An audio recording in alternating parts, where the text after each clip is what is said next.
RCF.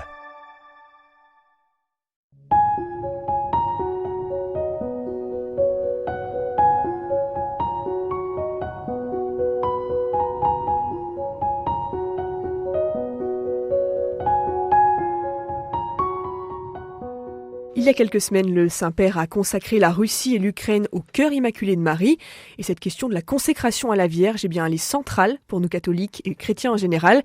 Et pour en parler, nous recevons aujourd'hui le Père Dominique Osnet. Bonjour mon Père. Bonjour à tous. Vous êtes prêtre exorciste de notre diocèse, vous êtes également membre de la Société française d'études mariales. Mon Père, une consécration à la Vierge Marie, qu'est-ce que c'est déjà ? C'est le fait d'accueillir la parole que Jésus sur la croix a dite « Voici ta mère », en donnant Marie à Jean, mais aussi à chacun de nous. « Voici ta mère ». Cette parole, nous avons à la prendre à notre compte et à recevoir Marie dans notre vie chrétienne.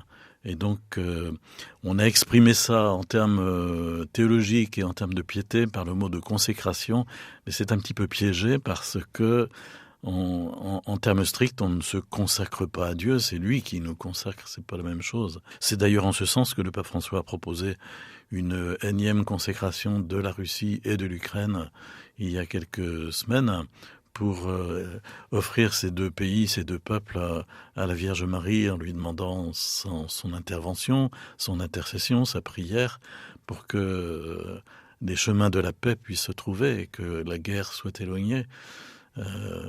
Ça s'appuie sur la demande qu'avait faite la Vierge Marie à Fatima à partir de 1917, demander que la Russie soit consacrée à son cœur immaculé. Donc c'est une énième version de la même démarche qu'a fait le pape François, et cette démarche est bonne.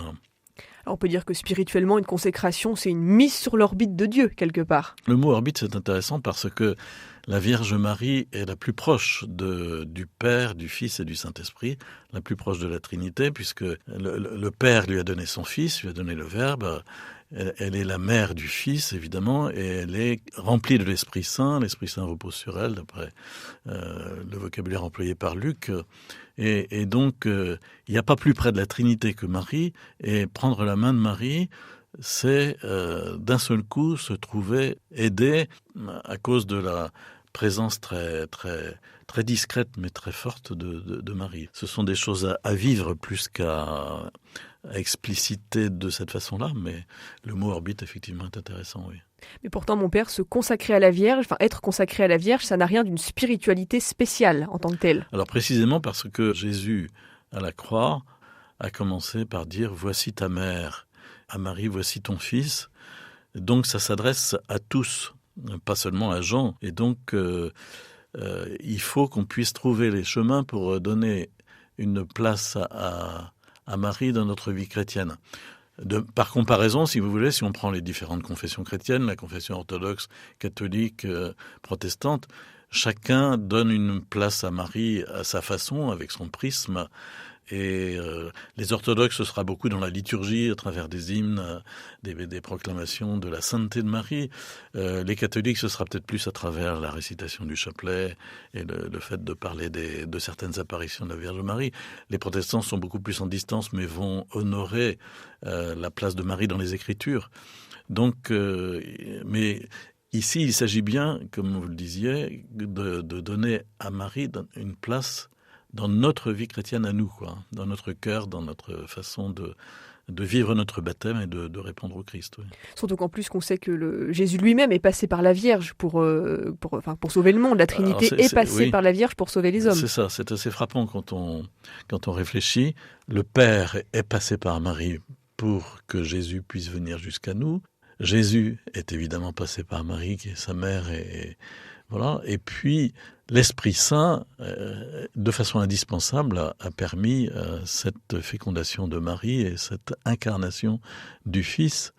Et donc, chacun à leur manière, chacune des personnes divines à leur manière, est passée par Marie. Pourquoi n'en ferions-nous pas autant nous-mêmes ? Puisque c'est la manière de Dieu.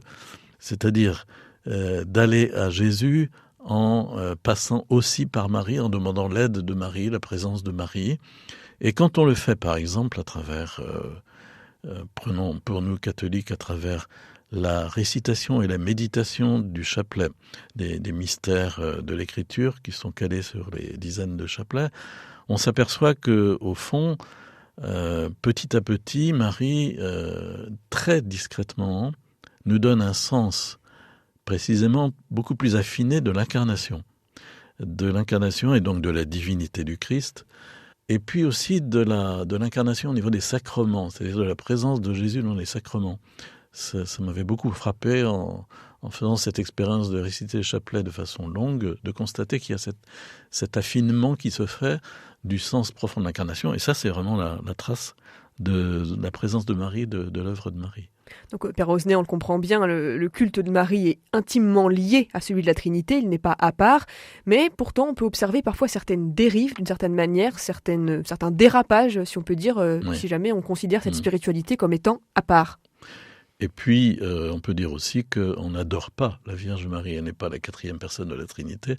Le culte marial en soi, c'est un culte second par rapport au culte rendu à Dieu, qui est un culte d'adoration, mais le culte rendu à Marie, c'est un culte de vénération, ce n'est pas la même chose.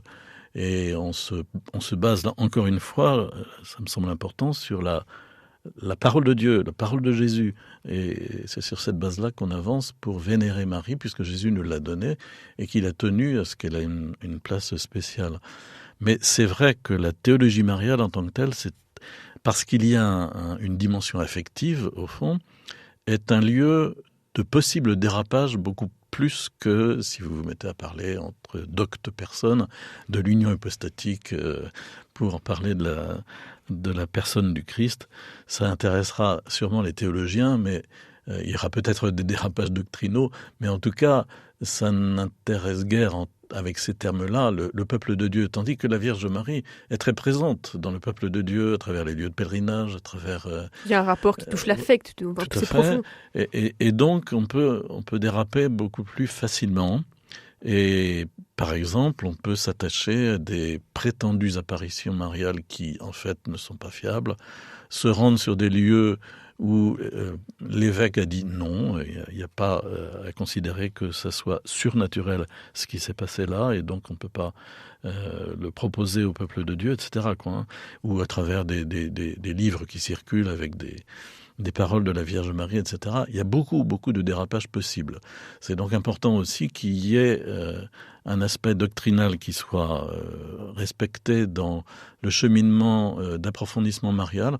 En ce sens-là, la Société française d'études mariales, dont je suis membre, oui, fait tous les ans un colloque sur un aspect de la théologie mariale, le publie, et il y a dans cette société des personnes qui ont une formation de théologiens, de biblistes, de patriciciens, etc. Et des compétences qui permettent à certains moments de se prononcer plus précisément sur certaines choses, quoi. Alors, je fais un tout petit pas de côté pour rebondir sur ce que vous nous avez dit il y a quelques instants. Vous parliez d'apparitions non reconnues, de livres qui ne sont pas nécessairement en accord avec ce que la doctrine de l'Église sur la question mariale. Est-ce que vous auriez quelques exemples pour nous aider à discerner Alors si vous me poussez à donner des exemples, vous allez avoir des retours de personnes qui ne seront pas contentes parce que j'en aurais parlé. Mais personnellement, et sur la base aussi d'études très précises qui ont été faites, les apparitions de la Vierge à Medjugorje ne sont pas fiables. Il y a peut-être eu quelque chose dans la première semaine, et encore, le président de la société allemande d'études mariales a fait tout un article très très très documenté là-dessus, qu'on a traduit en français et qui est à disposition sur l'un de mes sites. Voilà l'exemple même. Bon, si on se reporte 50 ans en arrière, on parlait beaucoup des apparitions à San Damiano, mais c'est la même chose. On a de l'ordre d'une ramette de papier recto verso de paroles de la Vierge Marie. Qu'est-ce que vous voulez qu'on fasse avec ça ? Et quand on sait combien Marie était discrète et silencieuse, puisque dans l'Évangile, on n'a que 7 paroles de Marie, on voit bien que là, on est en pleine déviance, quoi. Après ça, des livres de révélation privée, je pense à Dongeby, qui prétend avoir des messages de la Vierge Marie régulièrement et qui les a publiés dans un volume. Alors je reviens vraiment plus spécifiquement sur cette question de la consécration à la Vierge Marie. Être consacré à Marie, en fait, c'est reconnaître sa maternité spirituelle, quelque part. Oui, c'est accepter ce que Jésus nous a donné et l'accepter explicitement en donnant une place à Marie. Je pense par exemple lorsque je célèbre la messe au monastère de la Merci-Dieu, elles ont l'habitude de prier en silence l'Angélus. Voilà, c'est une forme tout à fait possible de vénération de la Vierge Marie. Il y en a beaucoup d'autres. Ça peut consister à se dire, eh bien, je vais réciter, méditer mon chapelet tous les jours, ou bien une dizaine, 2 dizaines, ou m'unir à celui qui est retransmis par RCF, s'il vous plaît, ou par Radio Notre-Dame ou par KTO.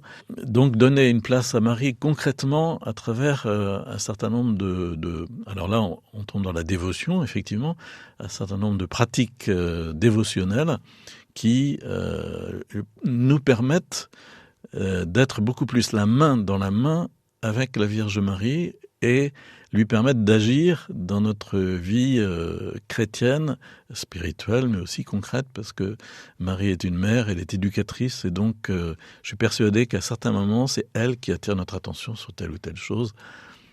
Dans la mesure où on lui a donné de la place, elle agit, quoi. Elle est la mère du Fils, l'épouse de l'Esprit, la fille bien-aimée du Père, donc la plus proche de la Trinité, mais elle demeure une créature, et une créature rachetée. C'est le sens de l'Immaculée Conception, c'est-à-dire qu'elle a été rachetée de façon meilleure, par préservation, alors que nous sommes rachetés sur la base d'une nature blessée par le baptême. Mais elle est rachetée tout comme nous. C'est ça qu'il faut se dire aussi, peut-être, pour bien comprendre en quoi elle est membre de l'Église et qu'elle dépend du Christ, vraiment. Donc le culte de la Vierge Marie n'est pas une fin en soi, mais un moyen, en fait, de s'unir au dessein bienveillant de Dieu pour l'humanité. Absolument, et c'est un moyen de recevoir le Christ, d'aller vers le Christ aussi, puisque Marie, en tant que ressuscitée et en Dieu, a une action universelle dans le monde. C'est le sens des apparitions qu'elle fait ici ou là. Il y a qu'elle qui fait ça, parce que précisément, par son Assomption, elle est ressuscitée, elle apparaît avec son corps glorieux, et ainsi, elle aide le peuple de Dieu dans son propre cheminement. Alors là, il y a toute la lettre du pape Jean-Paul II, mais ça date de 1987, sur Marie, mère du Rédempteur, qui est vraiment une perspective théologique assez fouillée et sur une base biblique et qui est très intéressante à lire et à travailler. Donc, Père Dominique Oznet, vous êtes l'auteur justement d'un petit fascicule sur cette question de la consécration à la Vierge Marie et vous insistez bien sur le fait que c'est la consécration à Jésus par Marie.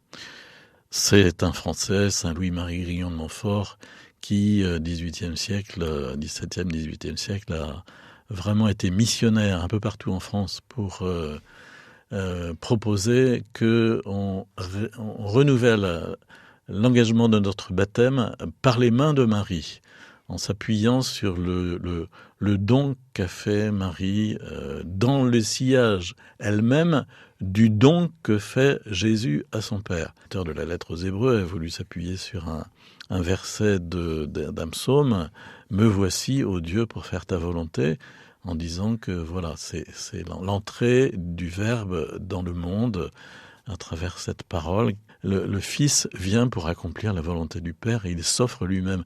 Et sur la base de cette offrande, Marie s'offre elle-même totalement aussi, évidemment sur la base aussi de la grâce de sainteté originelle qu'elle a reçue.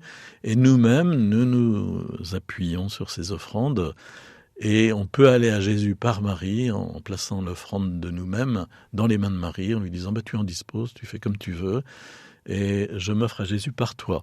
Et je te demande vraiment de m'aider sur ce chemin de disciple de Jésus. C'est une offrande de soi-même qui est faite en toute liberté, et c'est ça qui est important. Absolument, en toute liberté. Alors après, il y a Saint-Louis-Marie Grignon de Montfort, dans son travail de missionnaire, passait avec une petite formule. Mais en soi, il ne s'agit pas de formule, il s'agit d'attitude de cœur, d'attitude spirituelle profonde et de place effective qu'on donne à Marie.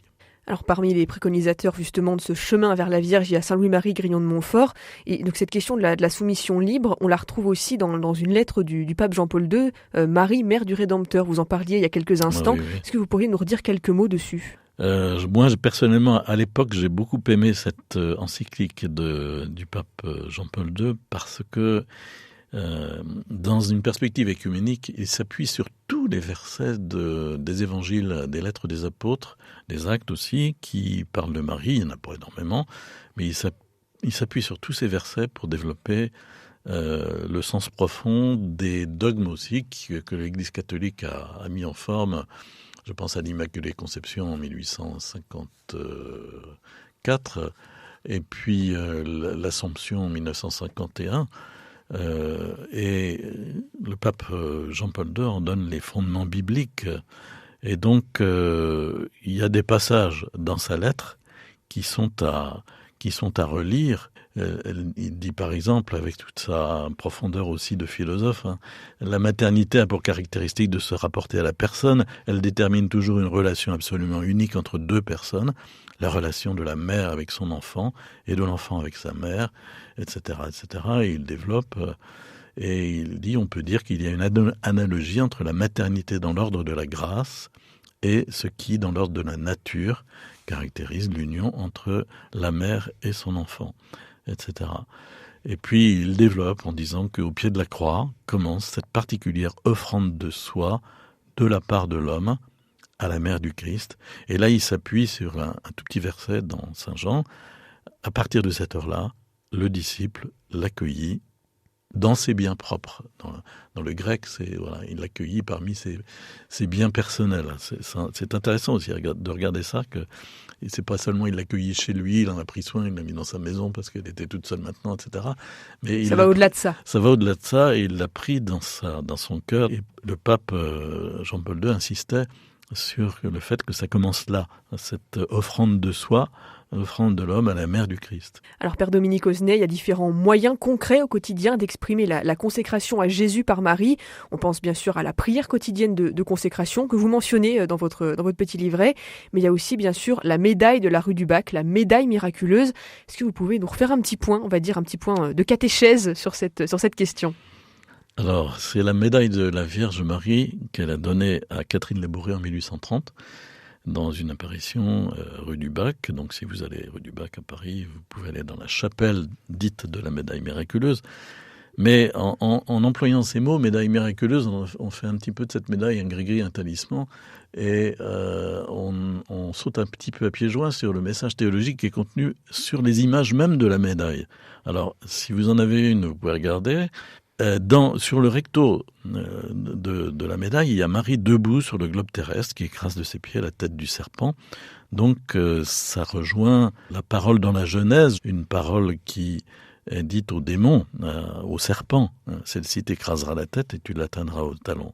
C'est une annonce de victoire, et porter cette médaille, c'est porter un emblème de victoire. D'ailleurs, si je parle en tant qu'exorciste, et là je change de ministère, on constate, lorsqu'on fait des exorcismes auprès de personnes vraiment possédées, que le démon ne peut pas sentir la Vierge Marie, parce qu'elle est vraiment son antidote, elle est l'Immaculée sans péché. Et donc il s'exprime très violemment à son égard, avec des mots grossiers.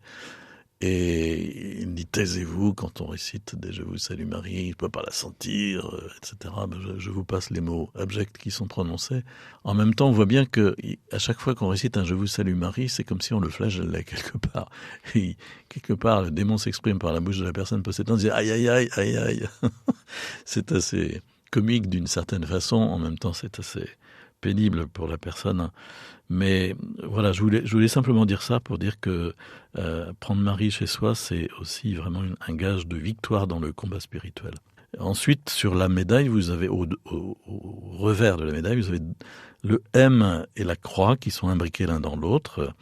Et donc, il y a aussi les deux cœurs, le cœur couronné d'épines de Jésus, le cœur transpercé du glaive de Marie, s'appuyant sur Luc chapitre 2, la prophétie du vieillard Siméon, un glaive transpercera ton cœur. Donc c'est la réalisation par la rédemption pour aller vers cette victoire. Il y a aussi les 12 étoiles sur le revers de la médaille, c'est une allusion à Apocalypse chapitre 12, à propos de ce signe grandiose qui apparaît au ciel, une femme, qui n'est pas d'abord la Vierge Marie dans l'Apocalypse, qui est à la fois le peuple d'Israël qui enfante son Messie, mais aussi l'Église, et au cœur de l'Église Marie. Et le soleil l'enveloppe, la lune est sous ses pieds, et 12 étoiles couronnent sa tête. Les 12 étoiles sont présentes. Et puis il y a une petite prière sur le recto de la médaille, « Ô Marie conçue sans péché, priez pour nous qui avons recours à vous ». Donc porter cette médaille, c'est vraiment accepter la présence de Marie dans notre vie, pour qu'elle y agisse vraiment en mère éducatrice du sens du bien et du mal. Priez pour nous qui avons recours à vous, parce que vous êtes exempte du péché. Donc on comprend bien, Père Dominique Osnet, que la force de cette médaille miraculeuse, c'est pas tant l'objet en soi, qui n'a rien d'un talisman ni de quelque chose de magique, mais bel et bien, la soumission libre à la Vierge et le fait qu'on se donne disponible à la grâce, en fait. Tout à fait. Il faut que ça soit suivi d'une attitude spirituelle adéquate par rapport à cet objet qu'on porte. Alors une dernière question, Père Osnet, vous êtes membre de la Société française d'études mariales. Est-ce que vous pourriez nous dire quelques mots un petit peu sur cette société et voilà le sens de son action pour les chrétiens? Oui, il y a une quarantaine de membres qui sont à la fois des théologiens, des exégètes biblistes, des patristiciens, des historiens et des pasteurs, c'est mon cas. Moi, personnellement, j'ai été secrétaire de cette société pendant 10 ans. Et on fait un colloque tous les ans, en bougeant, en changeant de lieu. Cette année, on va aller à Lisieux, ce sera au mois d'août. Il y a un thème, c'est un colloque thématique, assez pointu, il faut le dire, avec des interventions d'ordre universitaire, qui sont ensuite publiées dans un volume. Donc il y a toute la série des volumes qui sont à disposition pour les gens que ça intéresse. Il y en a ici à la bibliothèque diocésaine du Mans, à la maison Saint-Julien, et j'ai veillé à déposer tous les livres des colloques. Donc vous êtes également l'auteur de livres de petits livrets sur le discernement, ce livret sur la consécration à la Vierge. Où est-ce qu'on peut le retrouver, Père Dominique Osnet? Alors on peut le retrouver sur mon site personnel qui s'appelle d.osnet. .free.fr, d.osnet.free.fr. Il y a un item livrets électroniques, e-books, et donc on peut le télécharger là. Merci beaucoup, Père Dominique Osnet, d'avoir répondu à nos questions au micro d'RCF. Je rappelle que vous êtes prêtre exorciste de notre diocèse et également membre de la Société française d'études mariales. À très bientôt. Merci.